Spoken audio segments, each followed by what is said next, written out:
Now, later this week, Donald Trump is expected to announce his plans to roll back environmental protections in an effort to make America great again.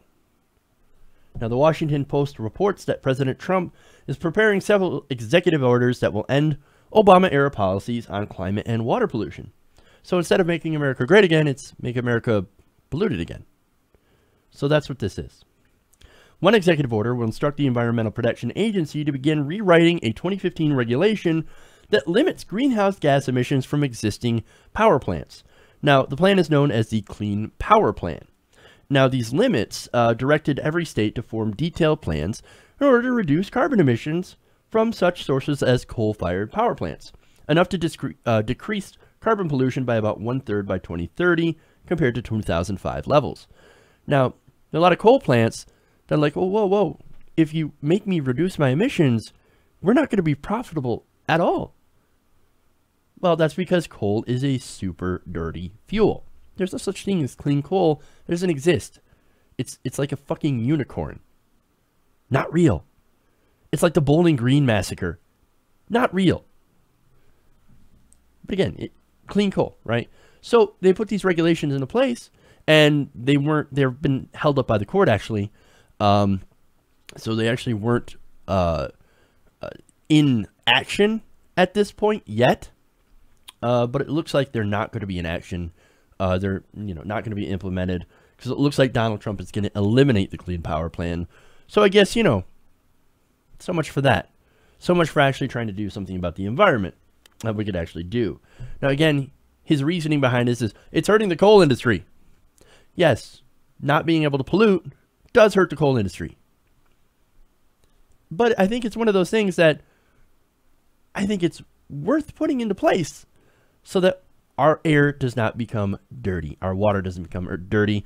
And in fact, there is also stuff about water that's a little bit later on.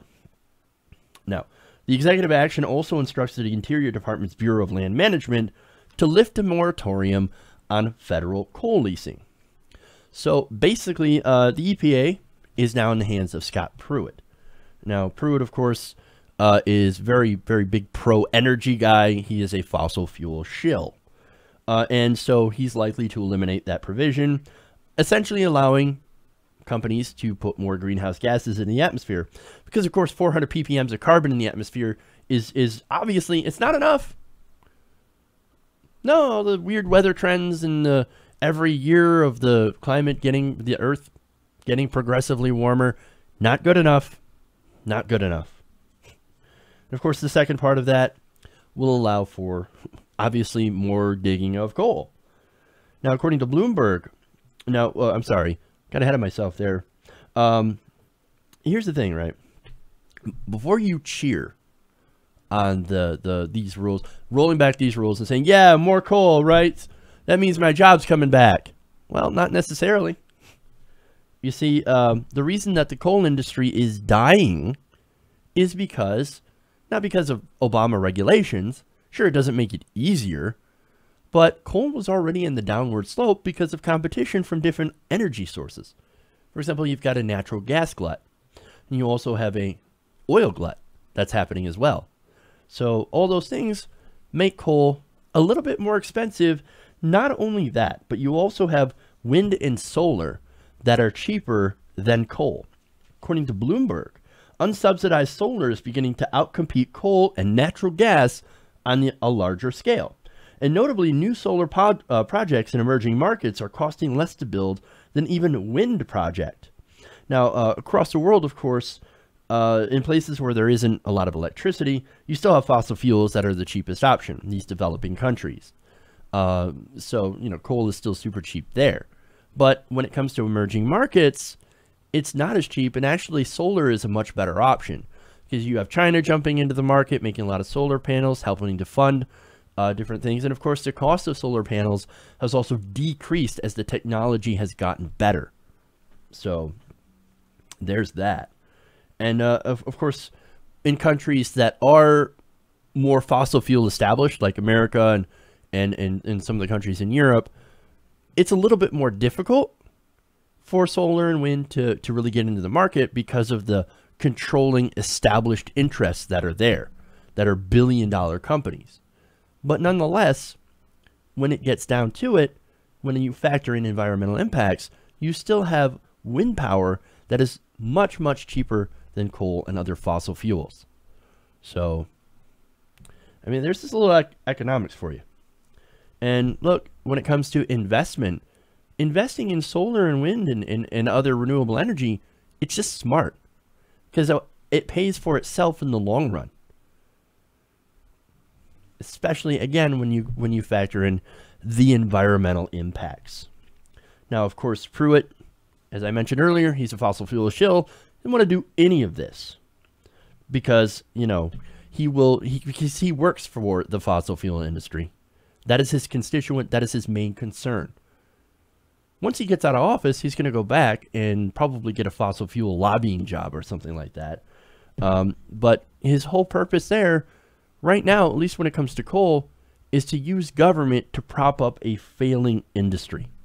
Right now, coal is kind of like the horse and buggy business when the automobile came around. The automobile became cheaper and more efficient and better to make. And the horse and buggy guys are like, oh shit, we're running out of business. We're running out of time. We got to do something. And so I think Scott Pruitt and the Trump administration, the Republicans, they're kind of the last gasp of the coal industry, trying to reassert power. But now, the second order will instruct the EPA and the Army Corps of Engineers to revamp another 2015 rule, known as the Waters of the United States Rule. Now, that applies to about 60% of the water bodies in this country. That regulation was issued under the 1972 Clean Water Act, which gives the federal government authority over not only the major bodies of water, but also the wetlands, rivers, and streams that feed into them. And of course, Republicans have an issue with that as well, saying, oh, it's too much government power. And another major reason that they don't like it is because it affects development, as some farming operations on the grounds that these activities could pollute smaller intermittent bodies of water that flow into major ones. So again, they're saying, hey, farmers, you got to watch your industrial runoff or your farming runoff, because you use a lot of pesticides. That stuff's going to seep into the water. That's why you can't be near these water sources. And some farmers are like, no, but it makes sense. I don't want you to regulate me. I don't want to be regulated because I don't want to be. I actually want to do whatever I want. So that's going to help me with my business. Now, as far as other development, well, that can mean putting a factory up near a water source. So, you know, it's kind of like go ahead and put your plant next to a river. I mean, what's the worst that could happen? Well, I don't know. Maybe industrial waste being dumped into the river, or an accident, perhaps. I mean, do you guys remember West Virginia's Freedom Industries? Freedom Industries was located right in the Elk River in West Virginia. Now, Freedom Industries was a chemical storage plant. Ended up leaking chemicals into the river, affecting over 300,000 residents. They couldn't drink their water. They had to go and get bottled water. They had no potable water source. That's the effect of being able to put whatever you want near water sources, rivers and streams and lakes, tributaries, etc. That's why they had this rule, to prevent more freedom industries. But no, can't do that. So basically, Republican plan is, let's just make it easier for companies to build near water and hope they won't dump their wastes or end up having it spill into a river. In fact, you know what? They kind of encourage dumping in a way. Let me explain. Trump signed legislation last week that would allow surface mining operations to dump waste in nearby waterways. So they're saying, not only are we going to eliminate some of these regulations, we're going to eliminate another one and say it is absolutely 100% okay for you to dump your runoff into the local river. Go ahead, into the water source. We don't give a shit. Whatever saves you an extra buck. He said by doing this, he was very, very eager to support coal miners. I don't really think that's supporting coal miners. Really, that's supporting the wealthy corporations that own the coal mines. See, when it comes to the miners, Remember, one of the recent things that Donald Trump had done, or one of the first things, is eliminate the health care for these coal miners. They don't care about this. And now that they're saying that these companies should be allowed to dump poison into the miners' drinking water, into these rivers. Great. Not only that, but of course, you also have clean air that's under attack as well. House has already passed legislation that would eliminate a BLM rule curbing the release of methane. Now, methane is much more potent than carbon dioxide. It doesn't stay in the atmosphere as long, but its effects are far more potent when it comes to climate change. Now, this methane rule would have reduced the release of methane from oil and gas operations on federal land. Now, again, we're going to get rid of that. So who knew that making America great again would involve polluting the fuck out of it? Because it's exactly what we're doing. This is what the Trump administration and Republicans are doing. They don't care about the environment. And look, they don't even really care about jobs. Let me tell you why. Solar and wind are actually thriving industries with lots of great paying jobs. But again, they want to pull the subsidies from them as they are growing industries. Again, growing industries should get subsidies to help them. And then when they are successful, take the subsidies away. What you have right now is the oil and gas industry continuing to get subsidies. Now, at one point in the history of America, you actually had a need for oil and gas to have a subsidy because they were struggling. They were very new industries. And then we decided, you know what? You get to keep those subsidies in perpetuity, forever. No, that's not the way subsidies are supposed to work. They're supposed to be there to help a new industry in the national interest be able to get their footing. And then when they're successful, you take them away. That's why I'm okay with federal subsidies for solar and wind for now, until they become thriving industries, until they become profitable enough to stand on their own. Because if they can't stand on their own, then they're not good industries, and there's something wrong there. Oil and gas, they can stand on their own, and we continue to give them taxpayer money. It's ridiculous and insane. But as far as solar goes, it's one of the fastest growing industries in America. In a lot of places where you have solar plants and solar manufacturing, well, the wages are actually higher than a lot of the local wages for some of the other businesses. So it creates opportunity and ends up bringing everybody in that community up with those higher wages. And not only that, but, you know, you have it's a much safer place to work as well compared to a coal mine where there's plenty of coal accidents.